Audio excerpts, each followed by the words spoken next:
Welcome to the Art of Succession podcast with Barrett Young.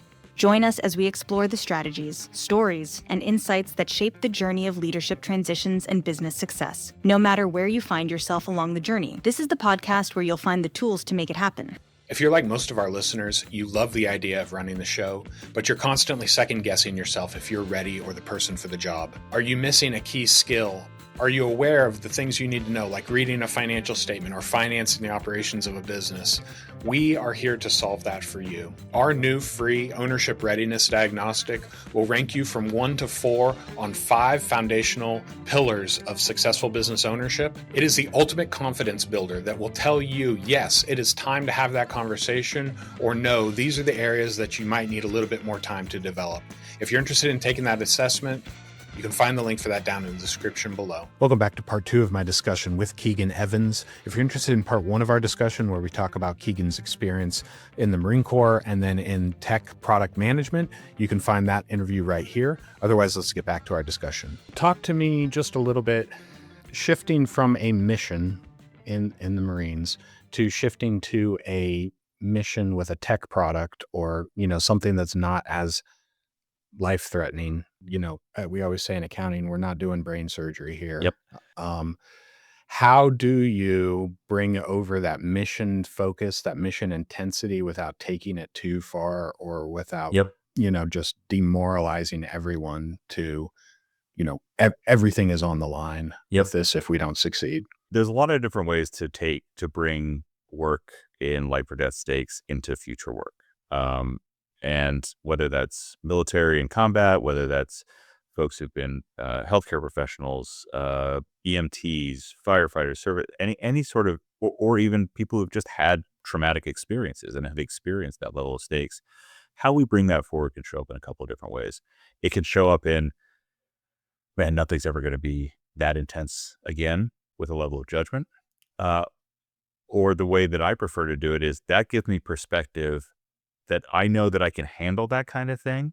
So when I start to feel the neurochemicals getting into fight, flight, freeze, I can try to intercept that and ground, hey, I've handled something like this before. What's going on? So bringing perspective rather than judgment. I did 3 combat deployments. I've got 2,000 flight hours, 1,000 in combat, 700 on night vision goggles. I don't even know the number of casualty evacuation missions, but 15 strike flight air battles, which takes a lot of points to get. I think it's 15. I hope I didn't just stolen valor. Stole valor. It's double digits. That's a lot of intense experiences, life or death stakes, before I was 30. I felt more exhausted and stressed after a week at a international broadcasters conference in Amsterdam, my first year as a TiVo full-time employee, than I did throughout those combat deployments. Stress, acute stress, durable stress, is relative to experiences. I deployed to Iraq under a culture, an organization, and a system that deeply prepared me for many, many circumstances. I went and worked a booth talking to potential clients as a TiVo product manager, with about 7 months of rapid learning generally, and not having talked to customers much before I'd done that. I'd worked with one client. The fatigue is real, and the fatigue changes. And I could have gone down a path of self-judgment. What's wrong with me? I survived Iraq. Should I instead should I have stayed in the Marines because that's all I'm good for? Like, that's where I'm good. Or I could acknowledge that this is just different. This is hard stuff because it's new. And that toll is new. So recognizing the difference between I'm wrong and what I'm doing is a learning curve is an important part of bringing forward that kind of experience that you're talking about. You mentioned earlier about making a lot of smaller decisions instead of risking it all on the one big decision. Can you talk just a little bit? Because, again, some of that misperception is failure's not an option in the military. But can you talk about failure within bounds is essential to learning? I joked I had to fall on my face starting my own company before I started to realize these 60, 70-year-old men knew what they were talking about on my previous firms. How do you, when you're doing leadership development or stepping into a team, encourage your team to try things and fail when the impulse is it would just be faster if we just plow through this and do it right the first time.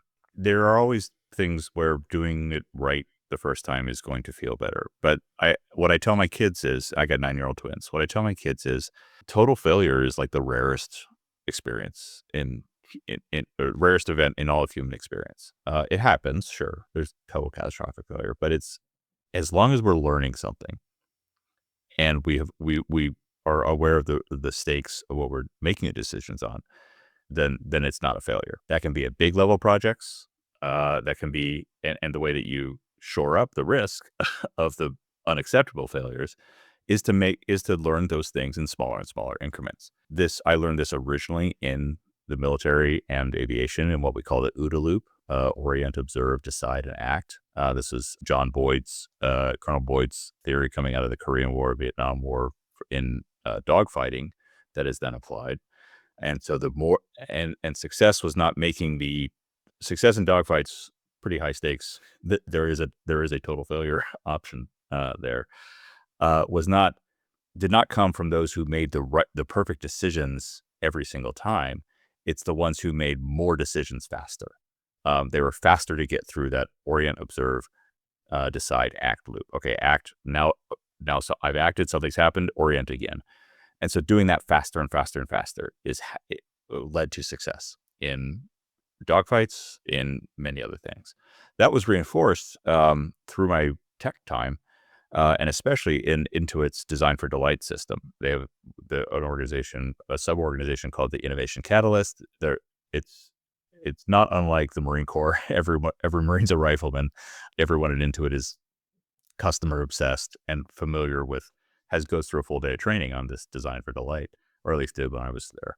And that was all about rapid experimentation, getting something in front of a real customer as fast as possible, even if you're just sketching, like hand drawing it on a piece of paper and saying, okay, here's what I'm imagining the screen looks like. Push your finger where you would push it for the next thing. Oh, you didn't understand you didn't understand where it was. That's not a reflection on you, the customer, too stupid to know where you're supposed to push it. That's a reflection on, I didn't design this well enough, so I need to learn how to make that more intuitive. Making the faster and faster you can make decisions and get more data and learn to make the next decision with more information is always going to be better outcomes. That also allows you to make smaller stakes decisions each time. Now, you're going to have to make larger decisions periodically, especially as an executive. And this is where I also apply, and I think we got this from Amazon, but I heard it's all over the place now, the one-way door versus two-way door framing.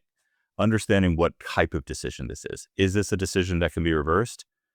Get over yourself. Make the decision, learn, get it back. Is this a decision that is a one-way door and there are significant impacts that are almost impossible or hard to take back? Yeah, spend some more time on that. You're still going to have to make a decision with the imperfect information, but that kind of quick qualifier, one-way door, two-way door, can help get over that fear of failure. I know one of the issues that I've observed in myself and see it in my team, if I'm always asking questions, if I'm always trying to ask why something is the way it is, and then you layer on multiple small experiments or failures on top of that. Yeah. How do you prevent yourself from appearing like you're an idiot that doesn't know what they're doing? Sure. How do you convey that this is intentional and I knew this could fail? How do you work through that? Because that's, I think, the fear when we say don't be afraid to fail. It's like there's going to be some people that need to hear that, and then other people that are just like, yeah, just make it up as you go along, fake it till you make it kind of thing. And and you're looking at them like you are an idiot. How did you get into this position? Oh, it must be because dad started the company. So how do you still hold on to I am an officer, or I am the head of this department, but we are failing. I am asking questions. Clarity is important. One of the great quotes I got during our future of work and navigating through the pandemic was, as leaders, our job is to provide clarity where we can't provide certainty. And so clarity in the case situations you're talking about often starts with defining what success and failure looks like. Far too often, I see leaders under index on communicating, feeling that, oh, well, everyone already knows this stuff. I'm sure everyone's aligned. Everybody can hear the voices in my head, can't they? Yep. Yep. This can come from a couple of different ways. One, the baseline, whatever we're focused on, no one else is thinking about it as much as we are. And so I always coach sub teams in large organizations when they have to do executive briefings. Remember that even if you talk to that team and had wonderful engagement with those executives a quarter ago, they have forgotten everything and they don't have time to relearn everything. So communicate and ground on the really most important things to make it as easy as possible for them to snap in and lock into what they're talking about. That's kind of bottoms up. From top down, over communicate. I can almost guarantee that any leader in your audience is not communicating enough to their people, because the voices in their people's heads are focused on, what does this mean for me? Which means sometimes they're not paying attention to all the words you're saying because they're thinking about, what does that first part mean for me? Or I'm worried about this other thing going on. Sometimes they've got something else going on in their life and they're just not in the headspace. So I like to use the concept of surround sound, like just keep talking and meet people in different places.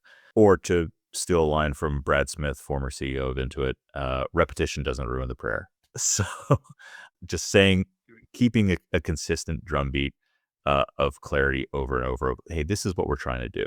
That's one other thing I thought, but I think I just lost it. So the question being, how do you not look like an idiot by asking questions? One, most perceptions of curiosity as weakness are internal. And if we're asking questions that are genuinely about trying to understand what other people's experience are, that's connecting rather than dividing in most situations. Two, you have to get information somehow, and you can set up sneaky ways of doing it. But we have a lot more success actually working with people in collaborative ways than putting key loggers on to know whether they're being monitored and watched. So it's about setting up the incentives for that. Yeah, I want to transition now to the future work and AI, workforce development, because this brings up a point. We put ChatGPT in the hands of our team 2 years ago at this point, and me and my partner were talking about it. We were both starting to experiment with it. And we need to set guidance and get a team plan before we find out everybody's using this on their own. It was over a year before they really started leaning into that. And honestly, we should have trained them on it too, rather than just throw it at them. But it was a year of reassuring them, like, this is not your replacement. This is a tool that we need you to learn how to use for the best of your ability, before that really started to sink in. And then they started leaning into it and seeing how it could improve their life.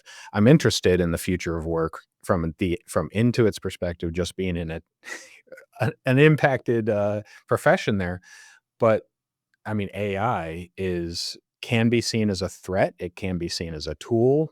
Some employers are like, I could lay everybody off because this is going to do everything. Other ones are like, it's going to make us rethink future hires, but we're not getting rid of the people that we have, kind of thing. So just talk to me just a little bit about, just your experience and what you see, and that shift for you from working for other people to getting into this leadership development, specifically around AI. Yeah, absolutely. With what little time we have left. Now we Sure. get into the AI.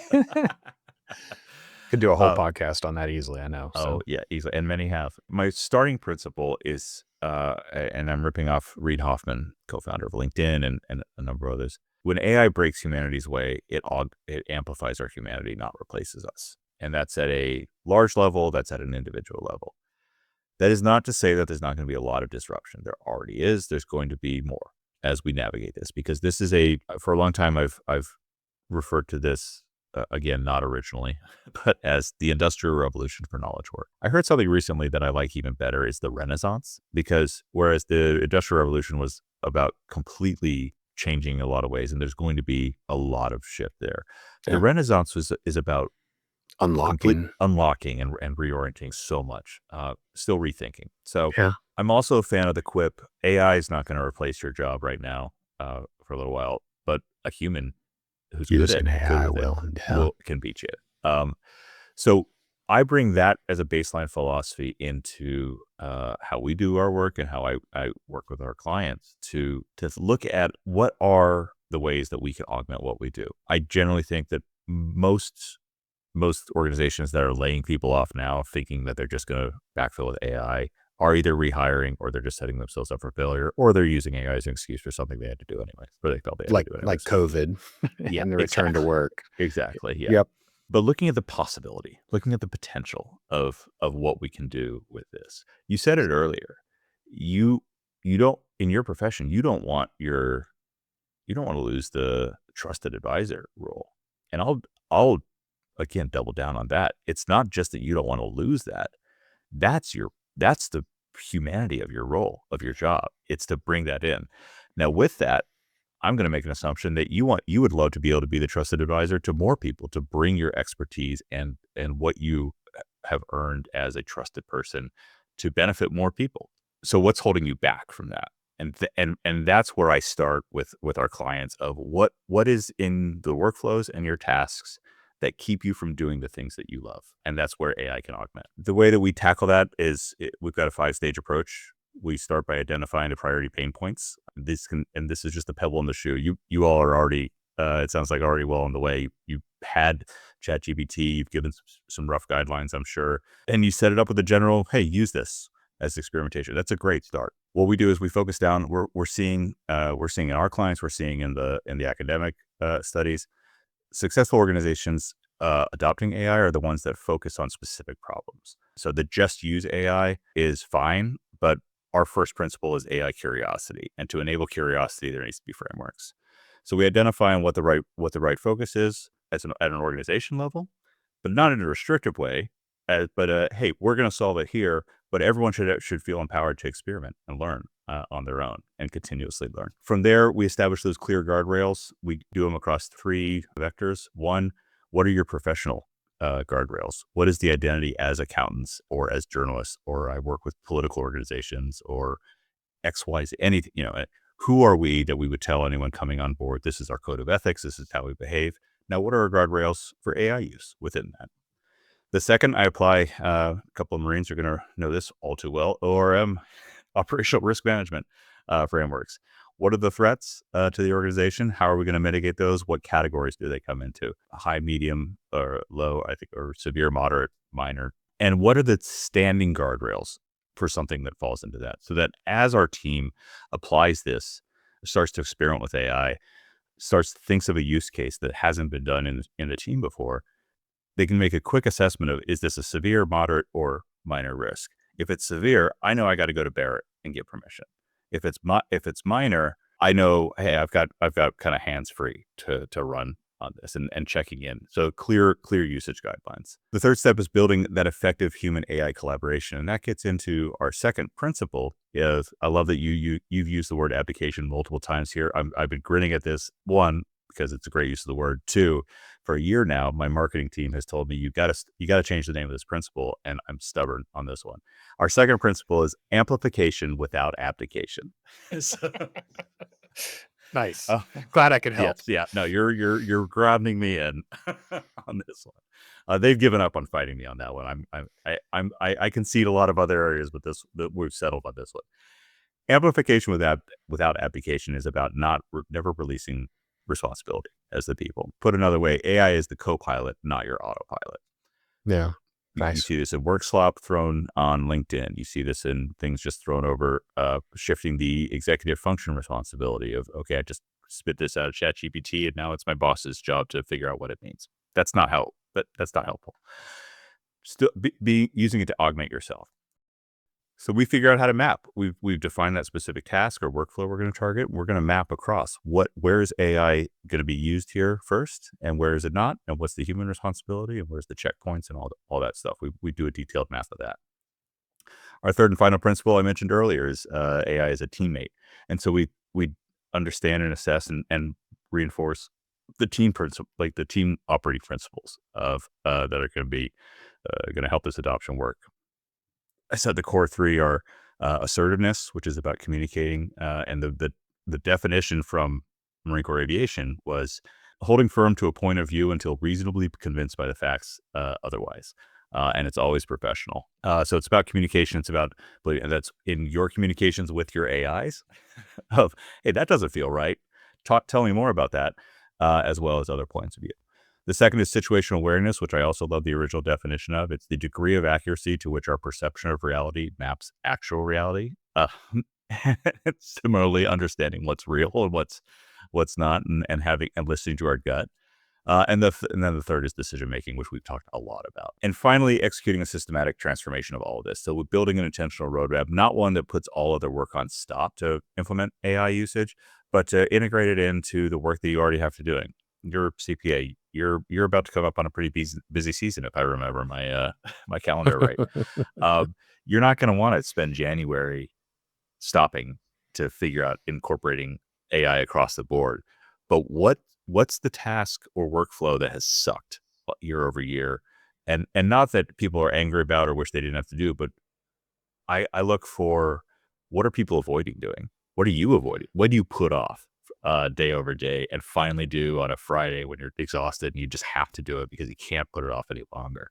Yeah. That's the area to find the fertile ground for things. That's a lot of the ways that I'm thinking about team-based and supporting folks navigating through getting over early resistances and problematic uses. You talked about shadow AI use earlier. It's great that you got ahead of that. Now you have active resistance or apathy. It's funny because one of the keys for us was that practical use.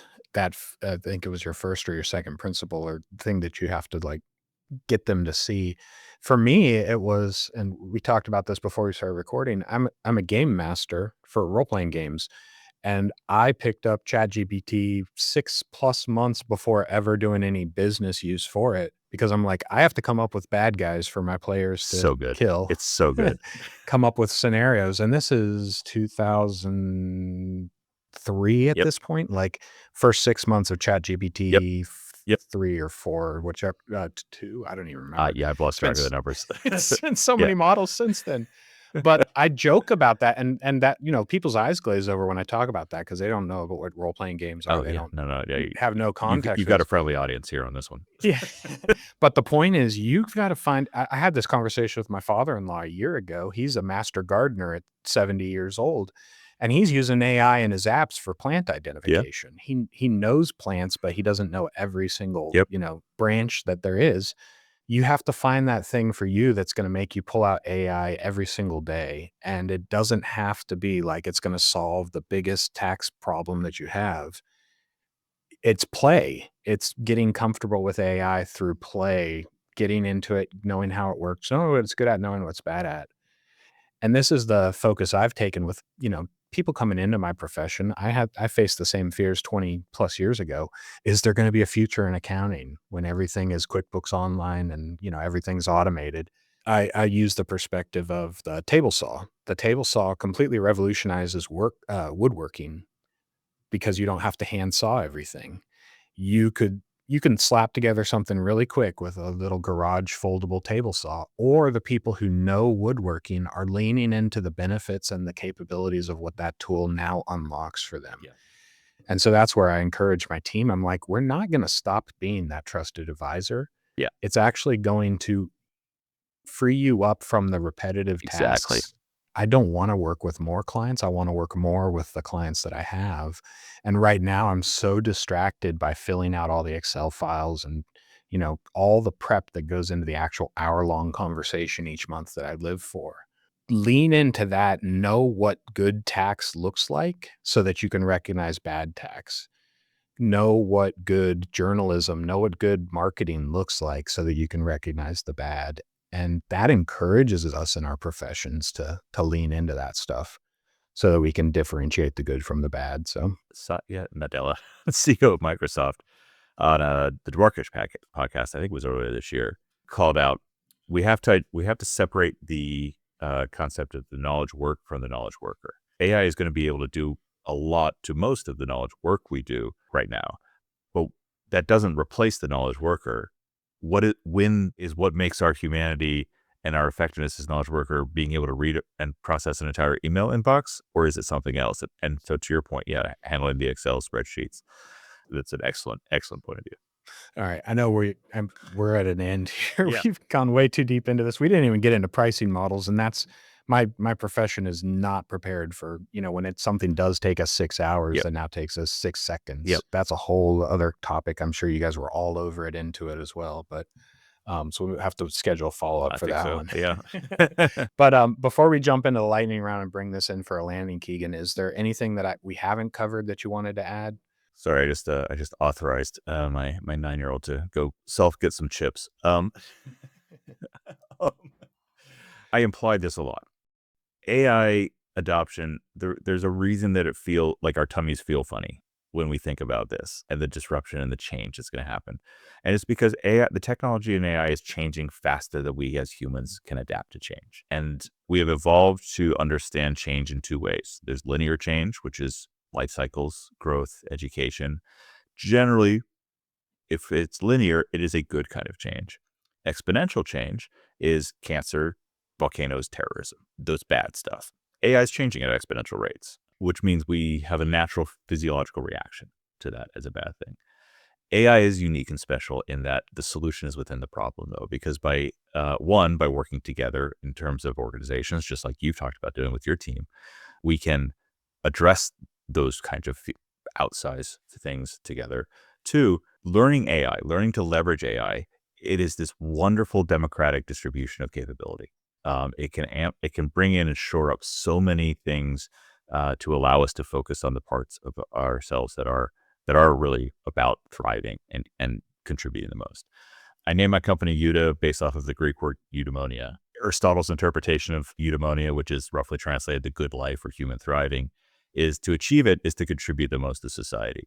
And the way we contribute the most to society is to find that intersection within ourselves. The life's work is to find this of what we're good at, what we have talents at, what we can, natural skills, can make money doing, and what we like to do. Because it's the intersection of all those things. And when we find those intersection points, master those towards excellence and continue that. Because we are all unique in this area, the distribution is naturally going to, the rising tide is going to lift all boats and society will be better. The promise of AI, as I see it, it's going to amplify all the bad parts of humanity too, but the promise of AI is allowing us to really focus on those parts of ourselves that help us achieve individual and collective eudaimonia.